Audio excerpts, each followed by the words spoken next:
अल्हम्दुलिल्लाह अल्हम्दुलिल्लाहि रब्बिल आलमीन वस्सलातु वस्सलामु अला रसूलिहिल अमीन व अला आलिहि व अस्हाबिहि अजमाइन अम्मा बाद।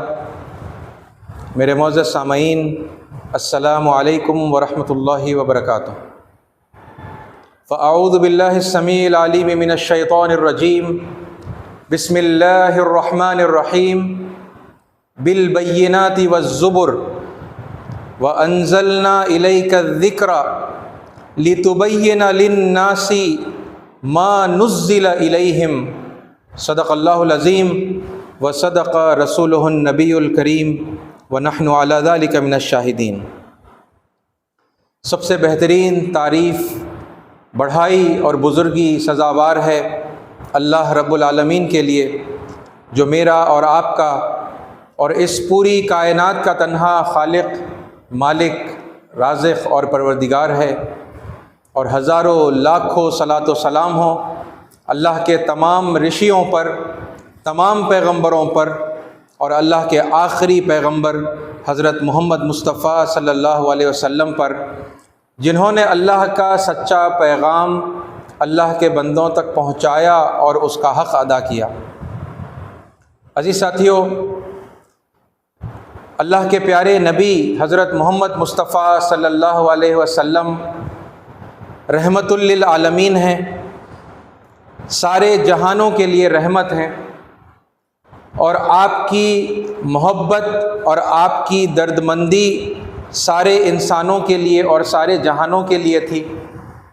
और आपने अपने से पहले गुज़रे हुए तमाम पैगंबरों की तस्दीक़ की और उन पर ईमान ले आए।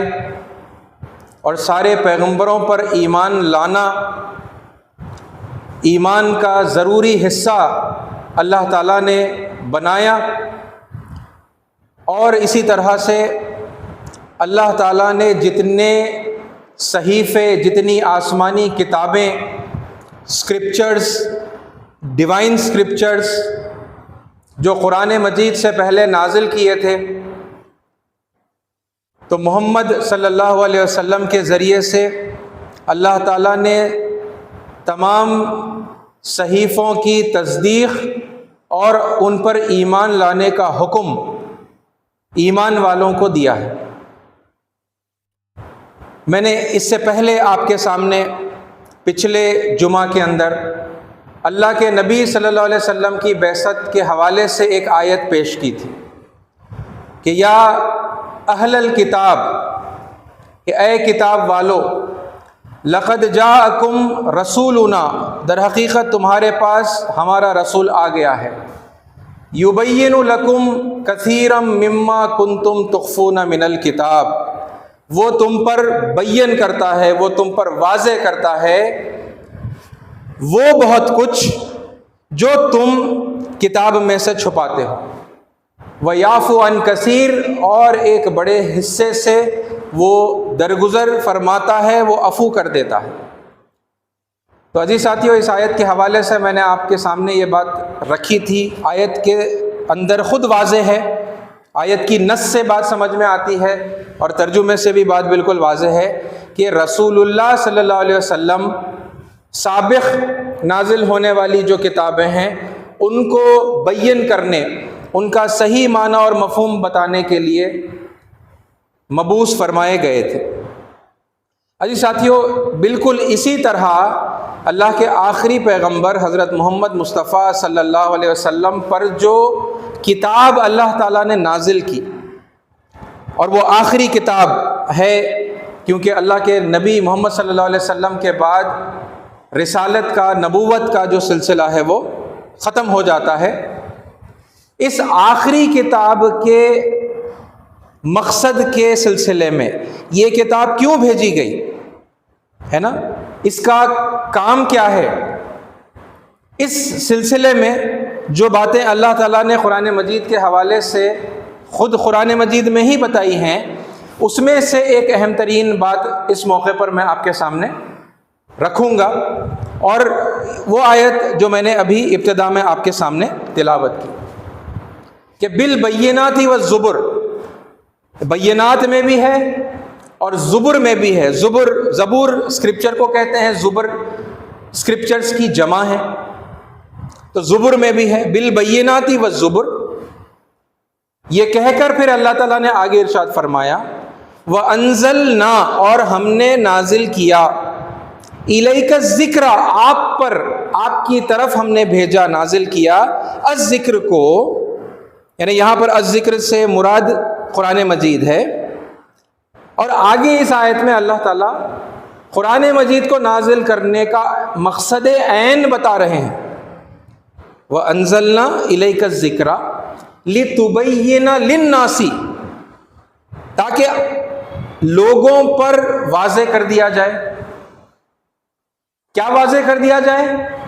लितुबय्यिना लिन्नासी मा नुज़्ज़िला इलैहिम, उन पर जो कुछ नाजिल किया गया था उसे वाज़े करने के लिए इस याद दहानी को, इस जिक्र को, इस कुरान को आप पर नाजिल किया गया। तो अजीज साथियों, खुद अल्लाह के प्यारे नबी सल्लल्लाहु अलैहि वसल्लम के हवाले से आपकी जो कारकर्दगी थी, आपको जो काम अंजाम देना था, और कुरान मजीद वो कलाम जो अल्लाह के नबी सल्लल्लाहु अलैहि वसल्लम के ऊपर नाजिल किया गया, उसके हवाले से, यानी कुरान मजीद का मकसद क्या है, कुरान मजीद क्यों भेजा गया है। तो अगरचे कि बहुत सारी आयतें मकासद को जो है बयान करती हैं, लेकिन इस एक आयत के अंदर बड़े वाज़े तरीक़े से अल्लाह ताला ने बताया। और यानी नाजिल जो इधर किया गया आखिर में, और जो पहले जो नाजिल किया जा चुका है उसमें अल्लाह फ़र्क करके बता रहा है। यानी अंज़लना और नुज़्ज़िला, ये अल्फाज बार बार यानी रिपीट हो रहे हैं। वह अंज़लना इलैका ज़िक्रा, आप पर हमने ज़िक्र नाजिल किया, याद दहानी नाजिल की, लितुबय्यिना लिन्नासी मा नुज़्ज़िला इलैहिम, ताकि आप लोगों पर वाज़े कर दें, या फिर लोगों पर यह वाज़े हो जाए, कर दिया जाए जो कुछ उन पर नाजिल हुआ था। तो कुरान मजीद साबिक़ा सहीफ़ों को वाज़े करने के लिए आया है ना। क्योंकि लोग जो एक्सप्लेनेशंस में जाते हैं, जो तफसीर करते हैं, जो इंटरप्रिटेशन करते हैं अल्लाह ताला के कलिमात का, अल्लाह ताला की आयात का, अल्लाह ताला के अहकामात का, ठीक है, उसके अंदर इन्हें ख़राबी आ सकती है, क्योंकि वो लोगों का अपना इंटरप्रिटेशन है। उन्होंने कुछ सोचा, कुछ समझा, और किसी जो है नतीजे के ऊपर वो पहुँचे, तो इसके अंदर चूँकि गलती हो सकती है, और गलती हुई है। इंसानियत की पूरी तारीख़ बता रही है ना, कि अल्लाह ने कुछ हुक्म दिया था, लोगों ने बाद में उसे कुछ गलत समझ लिया, जाने अनजाने। ये तो खैर यानी हमारे दायरे की कोई बात नहीं है ना, हम इस पर कोई जज बनकर नहीं बिठाए गए हैं, ना हम इसके ऊपर कोई फैसला करेंगे। लेकिन एक उमूमी बात जो हर कोई जानता है कि कुछ लोग जानबूझकर दीन के अंदर, धर्म के अंदर जो है गलत बातों को शामिल करते हैं, दाखिल करते हैं, फिर वो रिवाज पा जाती हैं। कुछ लोग अनजाने में कर सकते हैं, बड़े मुखलिस हो सकते हैं, और यानी उन्होंने वाकई यानी पूरे इखलास के साथ समझने की कोशिश की, मगर कोई गलत बात उनको समझ में आ गई, और फिर उन्होंने उसे ठीक समझा, और यानी दीन के हवाले से उन्होंने उसे बयान कर दिया। अजीज साथियों, पिछले 2 जुमों से सनातन धर्म पर होने वाले हमले के हवाले से मैं यही काम कर रहा हूँ, है ना। उसकी कुछ टूटी फूटी जो कोशिशें हैं वो मैं कर रहा हूँ। सनातन धर्म के हवाले से सबसे पहले यानी जो बिल्कुल उसी पर जो खुतबा था, यानी 2 जुमा पहले, तो मैंने सनातन धर्म के कोर वैल्यूज़ और कोर टीचिंग्स जो बिल्कुल यानी बहुत पॉपुलर है, हर हिंदू तकरीबन जो है जानता है, वो उसका जो है खुलासा, वो 10 नुकात मैंने आपके सामने रखे कि भाई देखो टीचिंग्स क्या है ना। और फिर पिछले जुमा में हमने ऋग्वेद के उस एक मंत्र से जो है अपनी बात का आगाज़ किया था, जहाँ पर ये हुक्म दिया गया या फिर ये बात बताई गई कि भाई ब्राह्मण जो है वो ब्रह्मा के जो है सर से जो है पैदा हुआ, और फिर हाथों और भुजाओं से जो है वो क्षत्रिय जो है पैदा किया गया, और फिर जो थाइस थे वहाँ से वैश्य पैदा किया गया, और फिर जो फीट थे, पैर थे, वहाँ से शूद्र पैदा किया गया।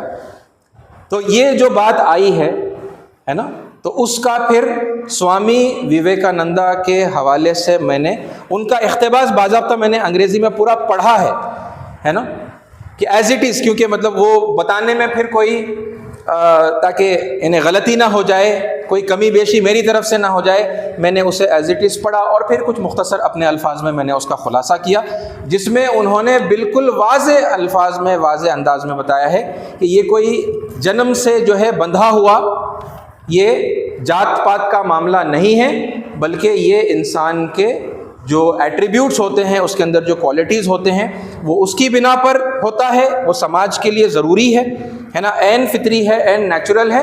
और उसके साथ जो बहुत बड़ी बात उन्होंने बताई कि लोग अलग अलग मौक़ों पर अलग अलग, है ना, कास्ट के अंदर अपने आप को लगातार तब्दील करते रहते हैं। ओके, रोज़ाना की ज़िंदगी में भी इंसान कई मर्तबा ये चारों जो वर्ण हैं या कास्ट हैं, उनके हवाले से वो अलग अलग जो है ड्यूटीज़ वो अंजाम देता है। ठीक है, और फिर उन्होंने इस बात की भी बिल्कुल वाज़े तौर पर यानी वजाहत की है कि इंसान जब चाहे यानी अपने क्वालिटीज़, अपने एट्रीब्यूट्स और अपने कामों की बिना पर वो अपनी इस कास्ट को, वर्ण को बदल सकता है, और बदलने के उन्होंने एग्जाम्पल्स भी दिए। अजी साथियों, इस मौके पर मैं ऋग्वेद के यानी वेद, उपनिषद और भगवद गीता, ये कलाम इलाही माना जाता है। हमारे जो हिंदू भाई हैं ये इसे ईशवाणी, देववाणी मानते हैं, यानी उर्दू में हम कहेंगे तो कलाम इलाही, है ना। इसके अलावा जो है पुराण हैं, ठीक है, इनको पौरुष्य माना जाता है। ये जो है यानी थोड़ी टर्मिनोलॉजी है, अगर आप इनको भी अपने जहनों में रखें। अपौरुष्य जो वेद हैं, उपनिषद हैं और भगवद गीता है, ये क्या है? ये अपौरुष्य यानी इंसानों से परे है। इंसानों ने इनको नहीं लिखा या इनको जो है नहीं बयान किया, बल्कि ये गैर इंसानी कलाम है। गैर इंसानी तो कौन, यानी ये फिर अंडरस्टूड है बिल्कुल क्लियरली कि ये अल्लाह ताला का नाजिल करदा कलाम है, परमेश्वर की वाणी है। ठीक है, ईशवाणी, देववाणी जो है उसे कहते हैं। पुराण जो है ये क्या है? पौरुष्य, यानी कुछ महान ऋषियों ने उनकी रचना की है, उनको कंपाइल किया है, उनको लिखा है। ठीक है, वो खुद हिंदू कहते हैं, हिंदू खुद उसको जो है डिवाइन नहीं मानते पुराणों को। और फिर उससे और आगे बढ़ते हैं तो फिर जैसे हम रामायण के बारे में सुनते हैं और महाभारत के बारे में सुनते हैं, तो इनके बारे में खुद हमारे हिंदू भाई ये बताते हैं कि ये इतिहास है। ये खुद इसे कोई डिवाइन नहीं कहते, डिवाइन जो है मतलब कुछ कलाम है, ठीक है, ये खुद बताते हैं ये इतिहास है, ये हिस्ट्री है। ठीक है, तो जो चीज़ जैसे बताई जाती है, जैसे मानी जाती है, हमें वैसे ही उसे लेना चाहिए और उसी हिसाब से हमें उसे कोट करना चाहिए।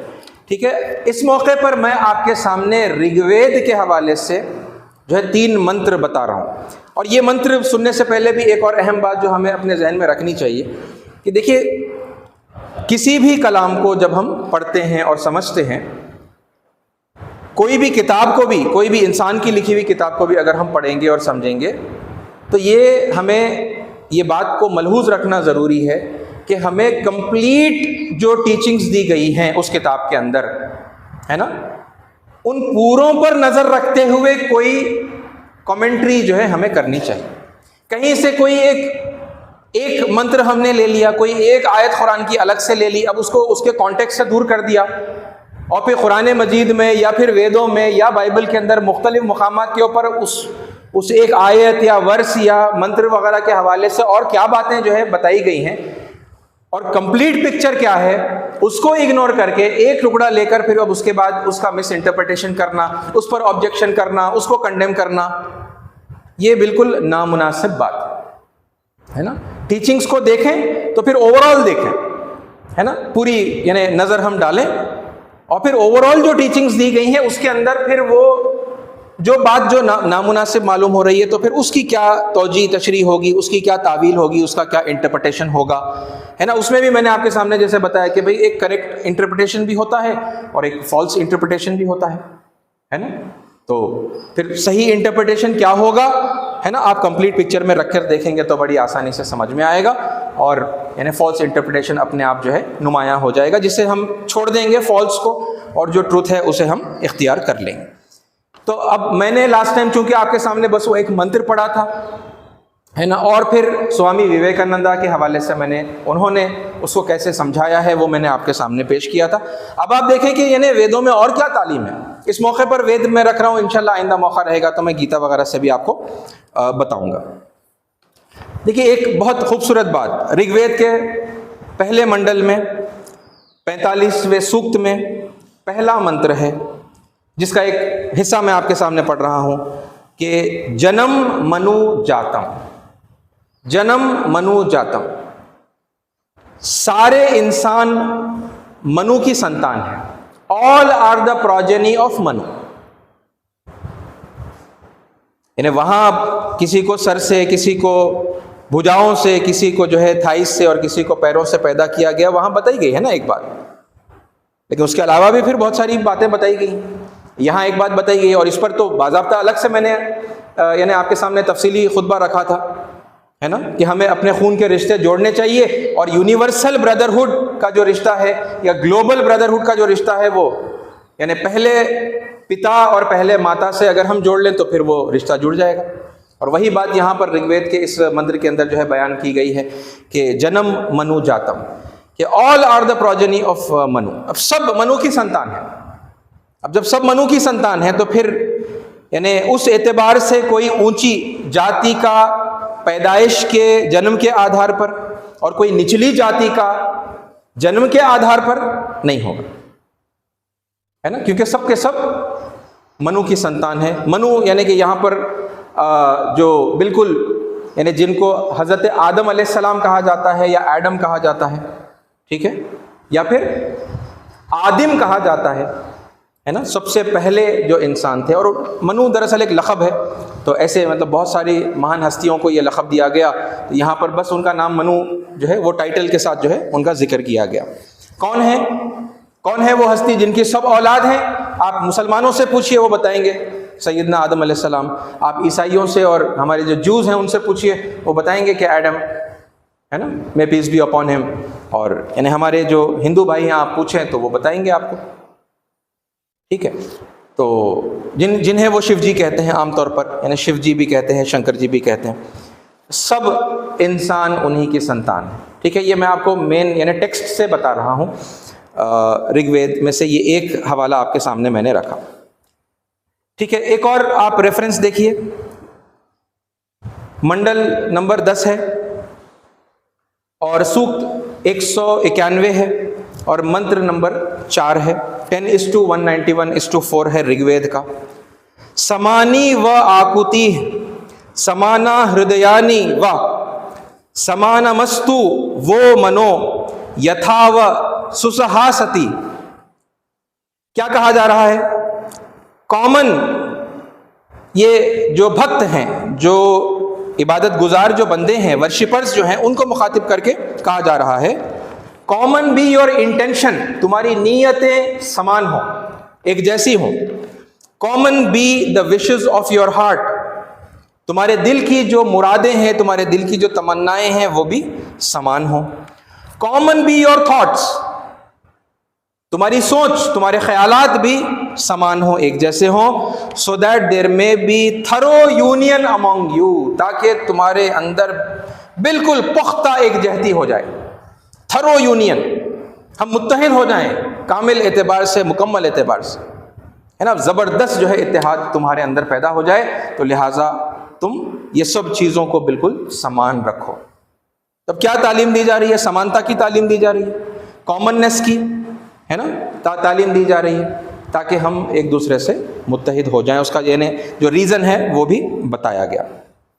एक और आप जो है रेफरेंस देखें ऋग्वेद का, ठीक है, ये 5:60:5 है, यानी 5वां मंडल 6ठा सूक्त और 5वां मंत्र है ऋग्वेद का। अजियेष्ठासो अकनिष्ठासहा एते सम भ्रतरोहा। ये मंत्र का एक हिस्सा है, मैंने आपके सामने पढ़ा है। क्या बताया जा रहा है? दे आर ब्रदर्स, वो भाई हैं, of whom no one is the elder no one the younger but who grew up together for their mutual prosperity. वो सब भाई हैं ना उसमें से कोई बड़ा है ना उसमें से कोई छोटा है, बल्कि वो सब एक साथ बड़े हुए हैं ताकि एक दूसरे का सहयोग करके, एक दूसरे का साथ देकर वो सब मिलकर तरक्की करें, है ना, वो सब मिलकर प्रगति को प्राप्त करें, वो सब तरक्की करें फॉर देयर म्यूचुअल प्रॉस्पेरिटी। तो अजीज साथियों, ये जो एविडेंसेस हैं, ये जो हवाले मैंने आपके सामने दिए हैं, ये ऐन यानी स्क्रिप्चर में से हैं। और कौन सा स्क्रिप्चर है? वो जिसे डिवाइन स्क्रिप्चर माना जाता है, वहाँ से मैंने दिए हैं। ये तीनों जो रेफरेंसेस हैं ये ऋग्वेद से मैंने आपको दिए, है ना। तो इस साथियों, अगर यानी निष्पक्ष होकर, अनबयास्ड होकर, खुले जहन के साथ, और वो खुला जहन भी आपको कहाँ से आएगा? आप यकीन मानिए, आप जिस किताब पर ईमान रखते हैं, आप पहले उसको अनबयास्ड होकर आप पढ़ें और आप उसे समझें। यानी कुरान मजीद को मानने वाले सारे तासुबात को हटाकर वो कुरान की खुले दिल के साथ में जो है तिलावत करें और उसको समझें। जो बाइबल के मानने वाले हैं वो बगैर किसी बयास के वो बाइबल को वो पढ़ें और समझें।